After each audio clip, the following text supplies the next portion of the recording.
A $6 part is not going to magically save a dying EcoBoost engine, but it can tell you something extremely important before you waste $2,000 chasing the wrong problem. And that's the part most people miss. When a Ford EcoBoost starts acting strange around 80,000, 90,000, maybe 100,000 miles, a lot of owners immediately think the worst. Blown head gasket, bad turbo, cracked block, engines, done. Tow it to the shop and start praying. Sometimes, unfortunately, that's exactly what's happening. But not always. There's one little system on these engines that can make a perfectly decent EcoBoost look like it's falling apart. It can cause rough idle, oil consumption, smoke, hesitation, weird boost behavior, and misfire-like symptoms. And mechanics who work on these engines all the time know to check it before they start throwing expensive parts at the car. It's the PCV system. And the so-called $6 bypass people talk about is usually not some secret permanent fix. It's a cheap check valve, vacuum line reroute, or temporary bypass style test used to figure out whether the crankcase ventilation system is letting boost pressure, oil vapor, or vacuum problems mess with the engine. Huge difference. Because if you use it the wrong way, you can create problems. If you use it the right way, it can save you from misdiagnosing the whole engine. Here's the thing about EcoBoost engines. They're impressive engines when they're healthy. Small displacement, turbocharged, good torque, decent fuel economy, and in a lot of Ford vehicles, they make the car or truck feel stronger than the engine size suggests. That's the whole appeal. But turbocharged engines are not relaxed engines. They live under heat. They live under pressure. They rely heavily on clean oil, proper cooling, good spark plugs, sealed intake plumbing, and a crankcase ventilation system that actually works. So by the time you hit 90,000 miles, every small maintenance shortcut starts showing up. That oil change you stretched to 10,000 miles? The turbo knows. Those spark plugs that are technically still firing but way past their best days? The ignition system knows. That coolant level that keeps dropping just a tiny bit? The engine knows. And that little PCV valve that nobody thinks about until the car starts smoking. Oh, it definitely knows. Now, to be clear, not every EcoBoost is doomed at 90,000 miles. Plenty of them go well past that when they're maintained properly. But this is the mileage range where patterns start showing up, especially on engines that have lived on long oil intervals, cheap filters, heavy boost, short trips, or overheating events. And this is where you need to separate three very different problems: a real mechanical failure, a maintenance-related failure, and a cheap system failure that imitates something much worse. Let's deal with the ugly one first. Some Ford EcoBoost engines, especially certain 1.5, 1.6, and 2.0 liter versions from specific model years, have been tied to complaints and lawsuits involving coolant intrusion. That means coolant can make its way into the cylinders, and once that starts, you're not fixing it with a hose, a cap, or a $6 check valve.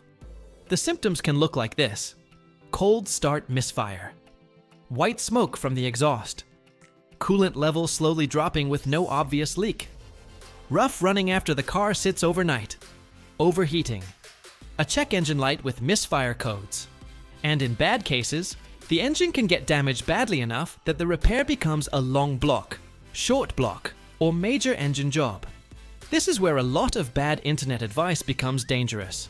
Because if your EcoBoost is losing coolant into a cylinder, a PCV bypass will not fix that. A catch can will not fix that. Thicker oil will not fix that. A bottle of sealer might make things worse, especially if it clogs small coolant passages or the heater core. Listen carefully to this part.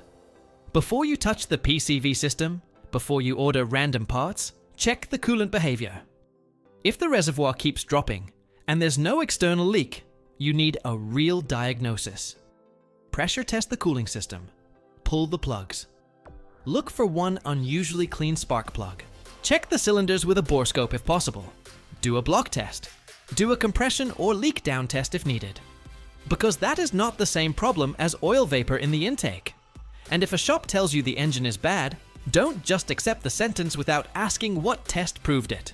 It's probably the motor, is not a diagnosis. You want the evidence. Now here's where it gets interesting. The cheap trick. people whisper about usually lives around the PCV system. PCV stands for positive crankcase ventilation. Sounds boring. It is not boring. Inside every engine, a little bit of combustion pressure slips past the piston rings. That's called blow-by. It ends up in the crankcase, and it has to go somewhere. The PCV system routes those vapors back into the intake, so the engine can burn them instead of venting them into the atmosphere. On a naturally aspirated engine, that's fairly simple. On a turbocharged engine, it gets more complicated. Because the intake manifold is sometimes under vacuum, and sometimes the turbo is making boost. If the PCV system doesn't control that properly, pressure can go where it's not supposed to go. Oil vapor gets pulled into the intake. The crankcase can get pressurized. Seals can start sweating. The engine can smoke. Idle quality can get weird. And on some turbo engines, a tiny failed check valve can make a big mess. That's where the $6 part comes in. Mechanics may use a cheap inline check valve or temporary bypass arrangement to test whether the original PCV path is leaking boost or pulling oil vapor at the wrong time. The point is not to delete emissions equipment. The point is to confirm the failure path before replacing the proper parts. Think of it like pinching a garden hose for 5 seconds to see whether the sprinkler is the problem. You're not redesigning the plumbing system, you're diagnosing it. If the engine suddenly idles cleaner, smokes less, or stops behaving strangely during that controlled test, you've learned something. You may need a PCV valve, valve cover assembly, hose assembly, oil separator, intake cleaning, or updated factory part depending on the exact engine. But again, this is not a universal fix, and you do not want to permanently vent crankcase vapors into the open air or defeat emission systems. Aside from being illegal in many places, it can make the car smell, create inspection problems, and cause long-term drivability issues. The smart move is simple. Use the cheap test to avoid guessing. Then repair the system correctly. The next piece is oil vapor.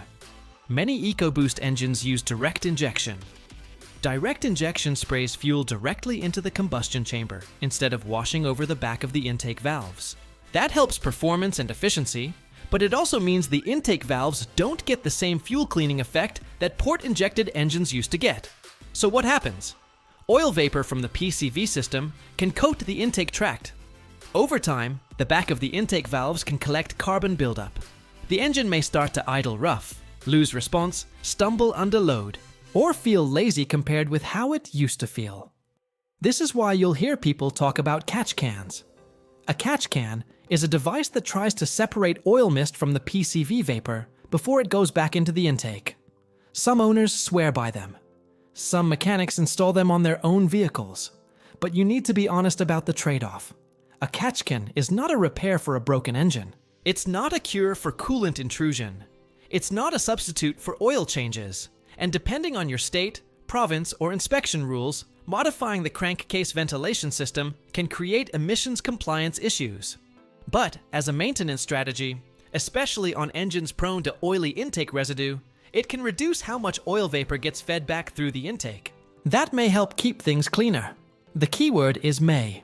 The best starting point is still boring maintenance. Use the correct oil spec, change it on time. Don't ignore spark plugs. Don't drive around with a misfire. Keep the cooling system healthy.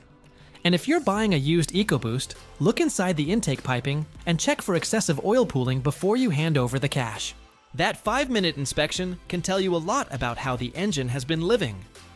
Now let's talk about another expensive pattern: timing chain stretch and cam phaser noise. This is especially relevant on some higher mileage EcoBoost engines, including certain 3.5-liter applications. If you hear a rattle on cold start that disappears after a second or two, don't ignore it. That sound can be related to cam phasers, timing chain tensioners, chain stretch, or oil pressure delay. And once timing issues get bad enough, the repair is not cheap. This is where owners accidentally create their own disaster.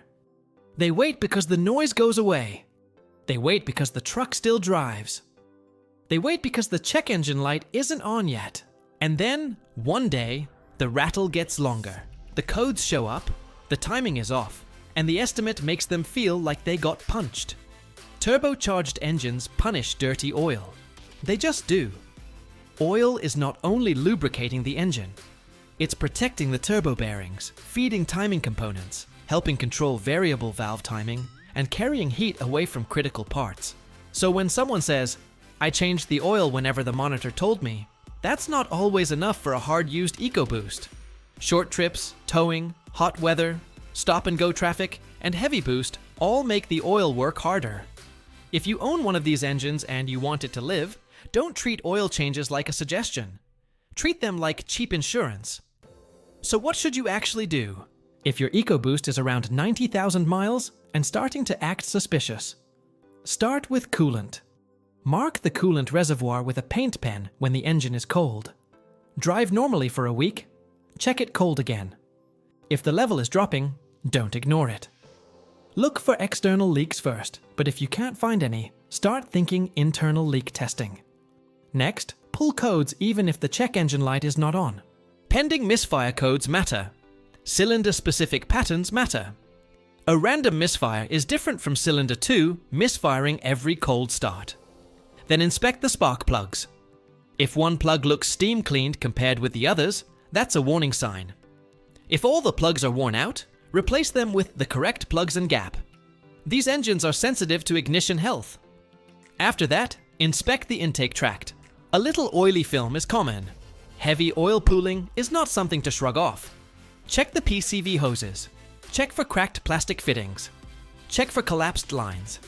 Check whether the valve cover or PCV assembly has known updates for your engine.